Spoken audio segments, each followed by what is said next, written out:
Peace to you in the name of our Savior, Jesus Christ. Good morning. Good morning. Welcome to all those who have gathered here today to worship God. A special welcome goes to our visitors, some of whom are intrepid enough to have walked to church this morning. Yeah. Yes. Everyone's encouraged to take a minute to sign and pass the friendship register. It's a dark blue folder on the center aisles there. It will help you learn the names of the people sitting close to you. Our guest preacher this morning is Mary Bielen, a candidate for ordination as a minister of the Word and Sacrament in our Mommy Valley Presbytery. She currently serves in our church as a deacon. She's been a member of our church for quite some time. Our kids go way back. Mary is an associate chaplain at Marcy St. Vincent Medical Center in Toledo, and she also serves on the Mommy Valley Presbytery's Committee on Ministry. She's a pulpit supply preacher in our presbytery, and she and her husband Ken are members of our church. They are parents of 3 adult children. So thank you, Mary, for leading us this morning. Welcome to the pulpit. Are there any announcements? Of course. Okay, so my first announcement for you is that today's school fair. Yay! The Kona Ice Truck is going to be here, and if the rain holds off, which apparently is pouring in Grand Rapids, so let's pray that it goes away fast. The inflatable of course, will also be here, which will be lots of fun. And just so you know, it is suitable for children and adults, so if you're adventurous, try it out. It'll be lots of fun. There'll be plenty of food afterwards. We've got hot dogs going downstairs and chips. I saw some food coming in, and there's some stuff in the fridge. There'll be plenty for everybody, so please plan to stick around. If it does start to rain, we will be eating downstairs, so it'll be fine. Kona Ice Truck, however, cannot get itself in the door, so we'll have to go outside to get Kona Ice, but I have extra umbrellas, no big deal. And then the other thing I have for you today is that the VB is starting up because it is the kickoff of our fall programs. And so this Wednesday will be our first one. We gather between 5:30 and 5:45 to work on cards for those members of our church that we can't see very often, or people we just think would need a little lift. So we'd love you to help us work on those. And then around 6:15 we gather together for a prayer and to eat. It's all by donation, whatever you can throw into the pot that covers the food. College students, we encourage you to come because you get to eat for free. We don't even think you're going to put something in there. And the one thing you can do to help me know how much to prepare, because we're doing lasagna this week, is put your name and a W on the friendship hat while you pass it down the aisle and register that you're in here today. And if you want more information on those, be sure you put in your updated email address, so that way we can be sure you get on the email list so we can send out info about what we need to get it.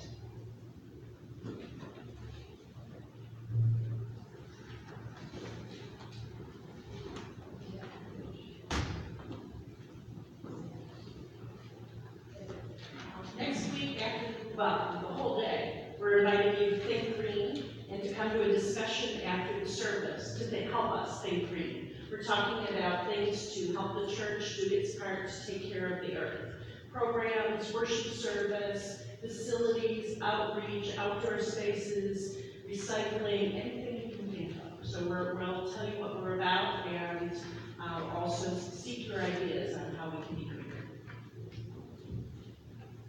Anybody else have an announcement for the great good? Well, I have a reminder to everybody to RSVP for the celebration dinner in honor of the pastor's retirement. It's on October 6th. There's no cost for the meal, but we do need your reservation because there is a caterer. There are sign-up posters in the church lobby, which is that way, and in the fellowship hall, which is downstairs that way. Speaking of the fellowship hall, let me extend an invitation to everybody to come downstairs today after worship to get some refreshments, share beverages and snacks and conversation. Theology is not required. And so now, as we are able, how about standing and greeting our neighbors in the name of Christ?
acknowledge that we have tried to listen for God's call, and tried to follow, and tried, and tried. We tried, and together, we tried, yet we don't always succeed in the things we have done, and the things we have left undone. We have relied on our religious, rather than relying on your heart of justice. We live in a world of voices and enemies. We have tried to be the voice of voiceless, to be your hands and feet, but we don't always see through our world to the peace that you promise. God, you know us through and through, at our best, at our worst, and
listen again. Let's join together in a call to worship to find our spirits all in one place. May God be gracious to us and bless us and cover us with radiance of grace. May your way be known everywhere.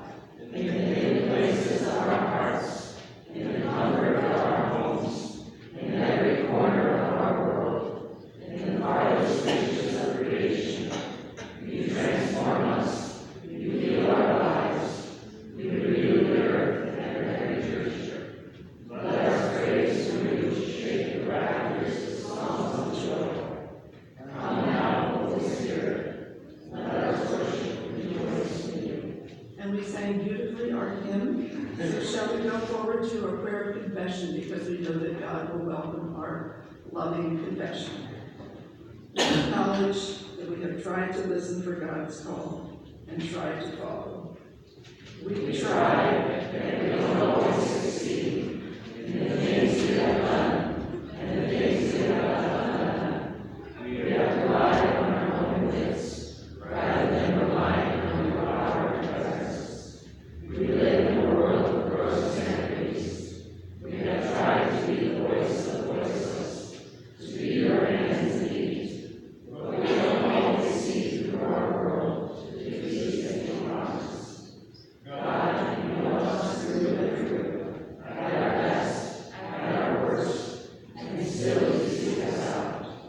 Grant us grace to be honest with ourselves and with you.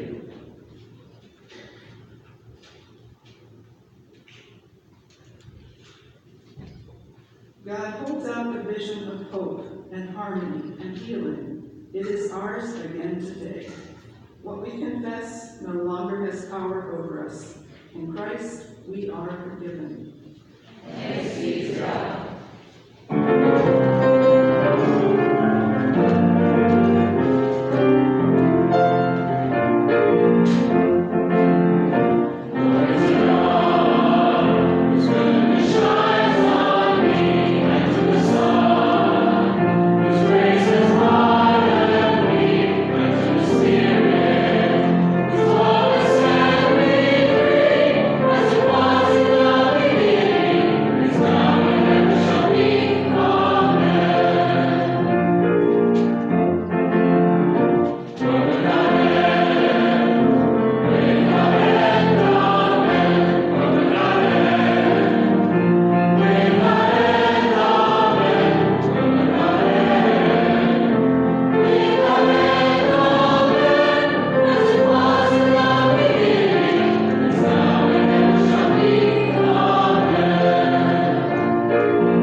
Today's Old Testament scripture is Psalm 67. It seems to be actually more of a prayer, sung in the hope that God will bless the people of God so that the rest of the world will come to know the true God. It seems like a step beyond the social cliche of God bless America. May God be gracious to us and bless us, and make his face to shine upon us, that your way may be known upon earth, your saving power among all nations. Let the peoples praise you, O God, let all the peoples praise you. Let the nations be glad and sing for joy, for you judge the peoples with equity and guide the nations upon earth. Let the peoples praise you, O God, let all the peoples praise you. The earth has yielded its increase. God, our God, has blessed us. May God continue to bless us. Let all the ends of the earth revere him. Thanks be to the word of God.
Testament scripture lesson comes to us from the book of Acts, chapter 16, verses 9 through 15. Please feel free to read along in your pew Bibles. We set sail from Troas and took a straight course to Samothrace, the following day to Neapolis, and from there to Philippi, which is a leading city of the district of Macedonia and a Roman colony. We remained in the city for some days. On the Sabbath day, we went outside the gate by the river, where we supposed there was a place to pray. And we sat down and spoke to the woman who had gathered there. A certain woman named Lydia, a worshiper of God, was listening to us. She was from the city of Thyatira, and a dealer in purple cloth. The Lord opened her heart to listen eagerly to what was said by Paul. When she and her household were baptized, she urged us, saying, "If you have judged me to be faithful to the Lord, come and stay at my home." And she prevailed upon us. And now we take time for the younger people in the church to come forward for the children's message. Adrian is going to lead us. So you are all going to be the children of God today, because that's who we are, right?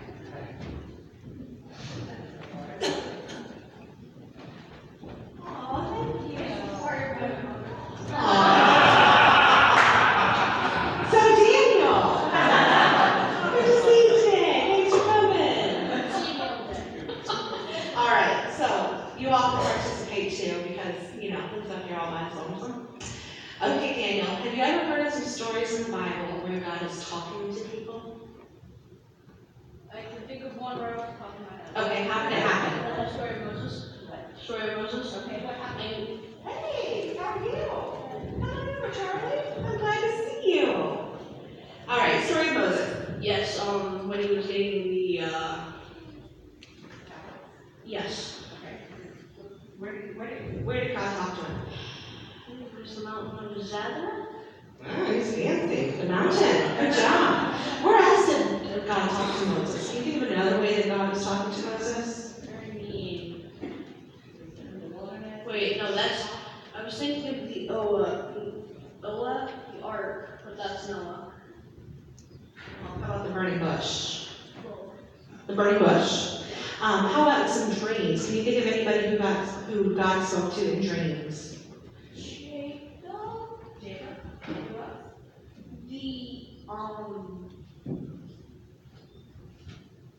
Bible quiz time. I think it's one of Jacob's 12 sons. Okay, very good. So Jacob. And then I also had down here that Samuel, he heard Samuel, God woke Samuel up, right? And called his name, woke him up in the middle of the night. And Joseph, Jesus' dad, and Mary, they both got to speak to God in dreams. And then Abraham talked with God in a tent. So God talks to people a lot when it comes to wanting his people to do things. So there are lots of dreams, and there are visions or feelings that help people know what God wants us to do. So do you think that God still talks to us, Charlie? Yeah, somebody did. Yeah, vaguely? Yeah? I think so too. So in the story that Miss Mary is preaching on today, one of the disciples, Paul, he is going to talk all about God and tell people about God, and then all of a sudden he says, God does not want me to sail my ship this way. He wants me to turn the ship around and go this way instead. And he ends up in Macedonia instead of going over to, I believe it was Philippi, was where he was originally going. So, but while they were there, they met Lydia. And Lydia was a special person who was selling cloth. She sold purple cloth, which, as you all know, the color purple is a big deal. And so they, instead of going to wherever they were going, because I can't remember, they went to Macedonia and they met Lydia, and they got to talk to her about God. And right there on the spot, do you know what Lydia did? Lydia said, I need to be baptized because God is speaking to me and saying, You need to be part of this family. So she said, please come baptize me and baptize my whole family. Can you imagine being out there selling your veggies at the market and saying, hey, come baptize me, my whole family? What do you think your mom would say? Would she think that's weird? Yes. That's a little weird. But Lydia said, I'm going to do this because I feel God telling me to do this. So what do you think would have happened if Paul would have turned the boat around? Would he have met Lydia? The answer is no.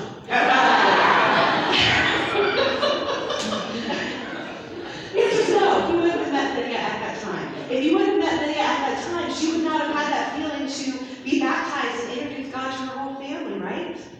So the moral of the story here, my friends, is that when you feel that feeling that God is telling you to do something, whether it is being kind to somebody at school, or being nice to your teacher, or coming down and helping your mom out when she's up here all by herself, do that, because you never know what's going to happen as a result of that. God is doing good things through you, so let it happen. All right, let's join up here for a prayer. Let's join up for a prayer. You want to pray with us, quickly?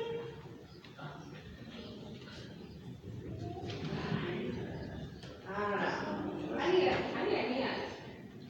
Amanda's coming up, and Bree's coming up. Yay, we need more hands up there. Just swing around. There we go. Excellent. Hi. I'm glad you're here. All right, we're going to close our eyes and bow our heads. Dear God, thank you so much for today. Thank you so much for today. Thank you for those little feelings Thank you for those little feelings that we get that are nudges from you. Please help us Please help us to listen to those nudges to listen to those nudges and to keep doing and to keep doing the wonderful things the wonderful things you want us to do. you want us to do. We pray these things We pray these things in Jesus' name. in Jesus' name. And then we're going to raise our hands over our heads.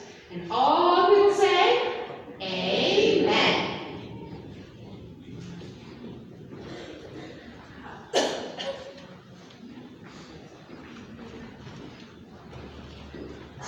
My sermon.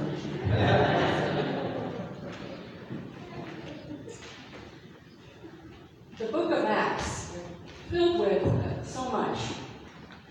But a principal theme of the book of Acts is the work of the Holy Spirit. Acts gives us an account of the beginning of the church and its further growth through the Roman Empire of the time. It gives us glimpses of the emergence of the church as it spreads through what is now the Middle East and into Europe. But just before this account of Paul's travels to Philippi in today's epistle reading, Paul wanted to return to all the places he had been, where the churches had sprung up. He wanted to go back to visit the people that he had come to know in those churches. He wanted to know, to see how things were going, and the ones that he had developed relationships with, tugged at his heart, and he just wanted to go back and visit. Well, that didn't happen. It seems that God had other plans for Paul. When we meet up with Paul in today's reading, he had just parted company with his partner, Barnabas. And they had been partners in bringing the gospel to the Gentiles for some time. Parting is always hard, whatever the circumstances. And we're experiencing that right now here in our church body. Our church is in a time of parting. As we work through the reality of our pastors retiring and leaving us in just a few weeks, it sort of leaves us feeling sad, at a loss, and there's grief. They'll go in one direction, and we in another, just like Paul and Barnabas did. We'll be on different journeys. Like Paul, most of us are comfortable with who and what we know. The thought of change often provokes our anxiety. But change is part of how the Holy Spirit works in a church. Those of us who can look back over the changes in our church in the last 10 years, and I'm looking out, that's a lot of you, they're witnesses to this truth. As we journey into the future here at First Presbyterian in Bowling Green, this story of Paul's journey to Philippi and meeting Lydia may serve as a guide for what's ahead for us. So I will draw some parallels. First of all, change often brings about a new or renewed vision. After parting with Barnabas, a big change for Paul, he has a vision of sorts, which Adrian told the children about. He hears a man saying, "Come over to Macedonia and help us." He hears this in sort of a dream. We're told that Philippi is a leading city in Macedonia, and likely a cosmopolitan one. It was a Roman province located in what is now Greece. It was a missionary frontier, and crossing into it is symbolic of how the gospel expands. To help us understand the use of the word vision that is used in our text, to describe what Paul experienced, it's useful to know that it's translated from the Greek verb orama. This word actually has several meanings, but it can be used metaphorically to mean seeing something mentally or spiritually. We can think of vision in this context as sort of using our imagination rather than a physical sight. Visions occur throughout the Bible. They can be powerful. They can transform us and set us in new directions. Just as Paul's vision literally puts him on a new different course. Remember, he originally wanted to go back and visit the churches that had sprung up. He wanted to stick with what he knew. Instead, Paul and friends are taken from the known to the unknown, just as we are about to embark on the unknown for our church. It's a leap of faith for Paul and the early Christians with him. In the biblical narrative, visions from God are, we could say, not unusual. In fact, they are the norm. It seems that God gives people a vision as a way to get their attention. Over 25 years ago, George Gallup, the CEO of the Gallup organization, you know, the ones that do work in public opinion polling, he asked the Presbyterian Church whether they ever experienced a vision from God, and half of them responded in the affirmative. So if you have ever experienced a vision from God, no worries, you are in good company. Second, change is often how we fulfill our mission as a church. When I use the term mission, I'm referring to a goal, you know, the big picture. So the mission of Paul and his companions was to spread the gospel to others, people that had not heard it yet, sharing it with whomever was willing to listen. Their ministry then became traveling to places where the gospel had not been heard and sharing the message of God's love with others, with strangers. Our mission statement, or our goal here at First Presbyterian, is to be, and this is a quote, and it's in our bulletins, a Christian community focused on glorifying God by being welcoming in worship, inclusive by intention, joyful in doing justice, and steadfast in loving God and neighbor. Our mission then becomes the stimulus for real and innovative ministry. Ministry is how we flesh out our mission, and often in very creative ways. It's frequently a response to needs in the community around us. Some of the ministry going on now in our church wasn't going on 10 years ago. Some of the ministry we are now doing came about as a result of new needs and new opportunities. Change often puts us in places where we establish new relationships that further our mission. When Paul traveled to many places throughout the Roman Empire, he interacted with people from many different cultures. In our reading today, we see that Paul changes his travel plans, and at the last minute goes to Philippi in Macedonia. Certainly not what he had originally planned to do. In this account, Paul and his companions go to find a place to pray, and they encounter a group of women who are praying. And Paul and his comrades often sought out Jewish places where they thought Jewish people might be congregated, and other places of worship, with the hopes of sharing the gospel. This meant that they had to be open to whatever and whomever they encountered.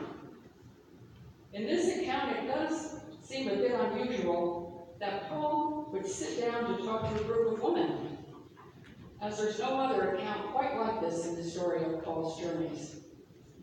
I like to think that a person sits down with others because they really want to talk.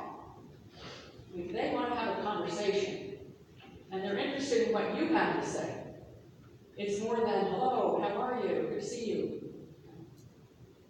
Paul then meets Lydia as a result, and we are told she's a dealer of purple cloth, which signifies that she was a woman of means, because purple dye could only be afforded by the very wealthy in that time and culture. She likely interacted with the elite of the city, so she was well connected, as we might say. She's a mix of Mary and Martha. She's attracted to the spiritual side of life. That's why she's there praying when Paul encounters her. But she's also skilled at running a business, and she's a dealer, like in purple cloth, and she knows how to work. She was also head of her own household, which is unusual in this time and culture. She appears to be open, seeking something, which is why she's with the other women who are all gathered for prayer. She's perhaps maybe desiring something more in her life, perhaps something beyond the success that she's attained. So there she is, listening to Paul speak. Lydia becomes an important partner in mission. Her status and her means are helpful to Paul's mission. She opens her home to Paul and company, and this offer of hospitality enabled them to stay in the area and to share the gospel with even more people. As Paul and his companions continue their missionary journey, sharing the gospel message and establishing new relationships, the church expands. 4, change often results when new relationships blossom into new ministry. Paul did not work alone. He always had companions to accompany him. The we who are referenced in our reading were Timothy, Silas, and other companions. They supported one another. When Paul and his comrades bring the gospel to new areas, he develops relationships and partnerships with the people residing there. And that results in new churches being established. We hear a lot about Paul in the epistles, but he always worked with others, including women, even though not everyone involved was named.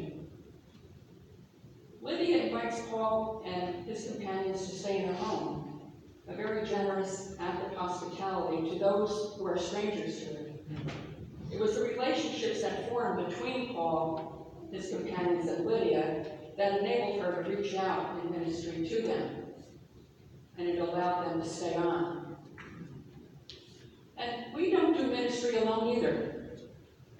You can see the power of relationships at work in our church, and how each person here adds to the capacity to do ministry. Without relationships, ministry can't happen. 5th, change results in transformation in people. In the accounts of both Paul and Lydia, we witness transformation. We witnessed Paul's transformation. He's open to changing his plans to travel after he experiences that vision. Lydia was also transformed. The scriptures tell us the Lord opened her heart to listen eagerly to what was said by Paul. And we learn that she and her entire household are later baptized. Perhaps this can inspire us to consider how we might express our own openness to others who may be different from us in our own community by reaching out to them in some ways. 6. Change and new direction often come from within a worshiping community. It's interesting that Paul and Lydia encounters with each other often happens in a place where people were gathered for prayer and worship, just as we are today. Where is the place we are being called to and are willing to cross over like Paul did and those with him? It could well be our mission field and the place where we are being called to new ministry. In the midst of the change that we're now experiencing, a new direction awaits us. We may not see it now, but we will. And may we be faithful as the Holy Spirit leads us into a new direction and a new future.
concerns, when we share our joys, it encourages others, and our concerns invite our prayer. So let's just take a moment to go ahead and share whatever might be on your heart this morning.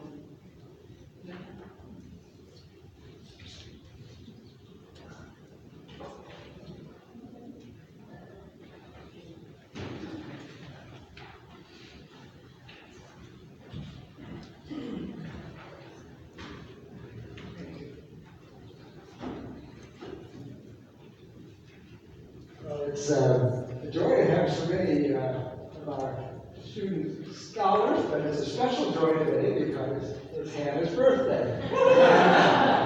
And it's just a joy to have you in our choir and along with the other scholars. And not only is it Hannah's birthday, but her parents are here and her 3 brothers and sisters. So glad to have you folks, and hope you can come back and worship with us again. And Mary, that's just a real joy.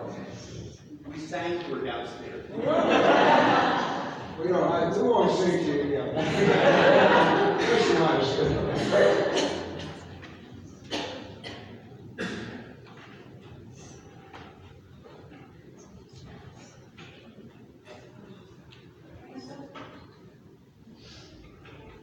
My niece got married yesterday. The Boy Scout came here to shop. So yesterday seemed to be the big day for weddings because, of course, Gary and Mary Jane are at Nathan and April's wedding. But 3 people told my brother-in-law that they wanted to have their wedding at the 14th Boy Scout camp. Somebody already had reserved. So there you have it. So many, in the 50 years I played the organ, more weddings are moving to, it seems like the fall time, because it's not so blazing hot.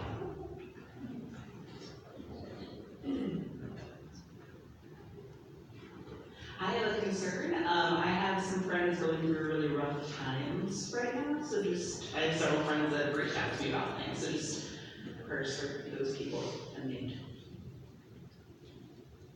Others, joys of parents, just bring it in the back there.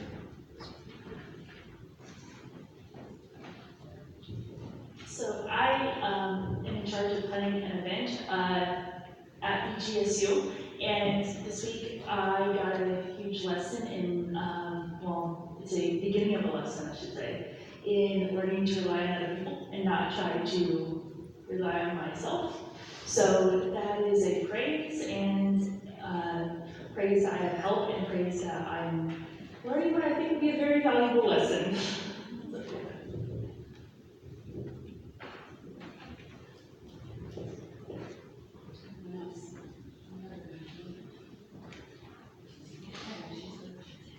Thank you, Lord. Well, let us pray. For all the joys and concerns lifted today, Lord, we ask for your presence in each one of them, that things will continue to go well, and also for any needs that are out there that people did not openly speak about, but they're on their hearts. We pray for you to touch them in a special way, that they might know your presence. In this season of the Spirit, we offer our prayers and thanksgiving for the world. We know all creation lives to praise you, O God. All the earth yields its blessing. May we honor and protect the precious gifts of nature that you have given us. And may we give thanks for the beauty and healing and the sustenance it provides for all. We know you bless your church throughout all ages with leaders like Paul and Lydia to share in the spreading of the good news. Give to your church this day a profound sense of mission to which you now call us for the life and health of the world around us. You judge the people with equity, and you guide the nations of the earth. Give to all leaders and people the gift of wisdom and the spirit of peace, that we may walk by your light as we serve the common good. You promise to be with us always through the comfort of your Holy Spirit. Give to all who may suffer violence, grief, or pain. Give them an enduring trust in Jesus, that joy will rise again. We give thanks for the many blessings of our lives, that as we follow Jesus, he journeys with us day by day through the presence of your Holy Spirit, our advocate, our teacher. Be with all people today, that your will for them may be fulfilled. And may we all come to share in your heavenly city with voices of unending praise. And just as Jesus taught his disciples to pray, we also pray. Our Father, who art in heaven, hallowed be thy name. Thy kingdom come, thy will be done, on earth as it is in heaven. Give us this day our daily bread, and forgive us our debts, as we forgive our debtors. And lead us not into temptation, but deliver us from evil. For thine is the kingdom, and the power, and the glory forever. Amen.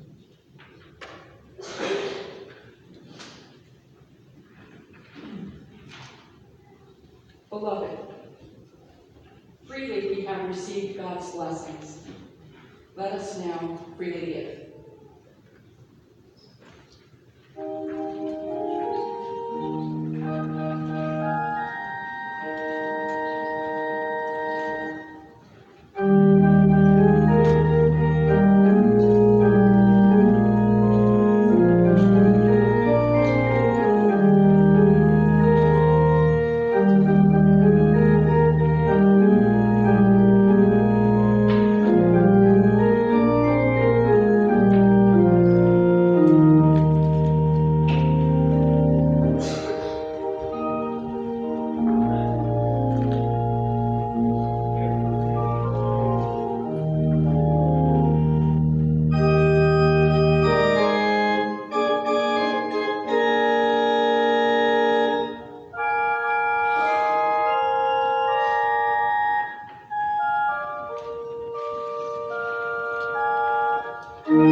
all time. And all the people said, Amen.